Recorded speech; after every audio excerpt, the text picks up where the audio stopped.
This is K.M. Weiland, and you are listening to the 217th episode of the Wordplay Podcast. As you may remember, one of the projects I've been working on this year is a book I'm writing for Writer's Digest Books called Jane Eyre, the Classic Annotated for Readers and Writers. I actually finished the first draft way back in February or March, which was quite a bit ahead of my editor's deadline, so I'm just starting to hear back from her now. One of the exciting things she had to say was that they've been able to sign on best-selling historical author Diana Gabaldon to write the foreword. Needless to say, I'm pretty excited about that. Not every day your name gets to appear on a book cover alongside someone who's sold about a gazillion books. Anyway, the annotated Jane Eyre is scheduled for a June 2014 release, so stay tuned for developments on that. Misdirection. Why we have to fool our readers. The latest post in the video series on my blog compares authors to magicians and talks about why the art of misdirection is a crucial skill. To watch it, visit my website at helpingwritersbecomeauthors.com. New videos are posted every Wednesday. And now, I hope you enjoy this week's podcast entitled Most Common Mistakes, Part 25, Characters Who Lack Solid Goals. Characters have to want something, right? That's the whole point of a story. The character wants something, the antagonistic force gets in his way, conflict ensues. Bing, bang, boom. So it's totally a no-brainer to point out that a book in which a character lacks solid story goals is a book that's not going to work. And yet, saw that coming, didn't you? This is actually a surprisingly common problem. We come up with an awesome character and an awesome premise, and we turn that character loose within our awesome story world. And then something goes wrong. The story starts to flounder. The plot goes nowhere. We have a killer antagonist to create conflict, threaten the protagonist, and just generally make things interesting, except that it's not interesting. What's gone wrong? In situations like this, the problem is very often a missing ingredient, a solid goal for the character. What does your character want? Not just in this scene, not just for his life, but for the duration of the story. We're talking plot goals here. Without solid plot goals, there just simply isn't going to be much of a plot. No matter how excited readers may have been about your awesome characters, premise, story world, and antagonist, they're inevitably going to grow bored if you've forgotten to include solid goals that keep the action popping in a thematically meaningful way. Before we go any farther, let's take a quick moment to differentiate the various kinds of goals we find in a story. 1. Scene goals. The scene goal is the basic driving force of your story on the scene level.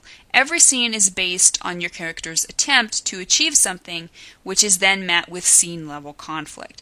These scene goals are the stepping stones that will eventually lead him to his overall plot goal. 2. Life goals. Your character may have big goals that are entirely separate from the plot. For instance, the plot might be about defeating the evil bully nerd and winning the high school science fair, but his life goal might be to become a life-saving surgeon, marry, and have a big family. Sometimes life goals don't affect the plot at all. Other times, life goals can only be enabled if the plot goal is met, and other times life goals will stand in the way of the plot goal. 3. Plot goals. Plot goals drive the story. Dr. Alan Grant's plot goal was to survive Jurassic Park. Luke Skywalker's plot goal was to stick it to the Empire. Mike and Sully's plot goal was to get that thing back where it came from. These plot goals affected these characters' life goals and were made up of their scene goals, but they were also distinct goals in themselves. For any book to work, your character has to be exercising all three types of goal, but the plot goal is particularly important. Without a solid plot goal beginning to take shape in the very first chapter, your entire book will lack focus. Let's say you've written a story about a teenage girl with long blonde hair who lives in a tower. You've made it clear from the beginning that the antagonist is the girl's nasty pseudo-mother who's keeping her locked in for not-so-motherly reasons. The girl and the mom argue, there's much pouting, that's not fairing, and flipping of long blonde hair. So you know you've got your conflict angle covered. The girl has a life goal. Get out of the tower and see the world. She has scene goals, which are met with various levels of antagonism from pseudo-mom. But something's still missing. The girl dreams about escaping, maybe talks to her little animal friends about having a life outside the tower walls. She might even make plans to escape, but she never really does.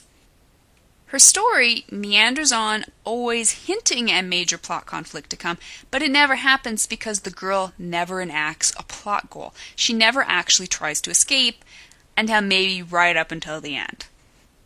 You might find yourself in a pickle like this one for several reasons. 1. You entered the story without an ending in mind.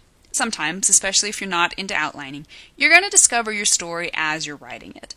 This often means that you spend a lot of time exploring your story before figuring out what it is your character is really after.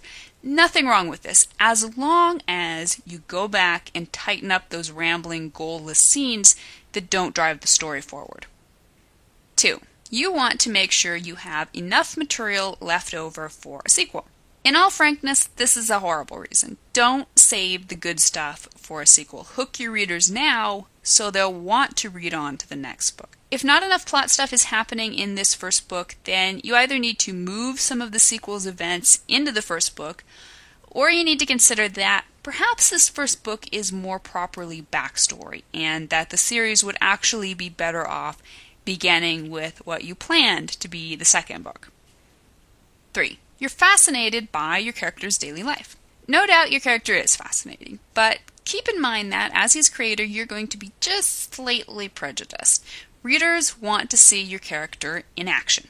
They're not going to find his goalless everyday activities any more interesting than they would your home videos.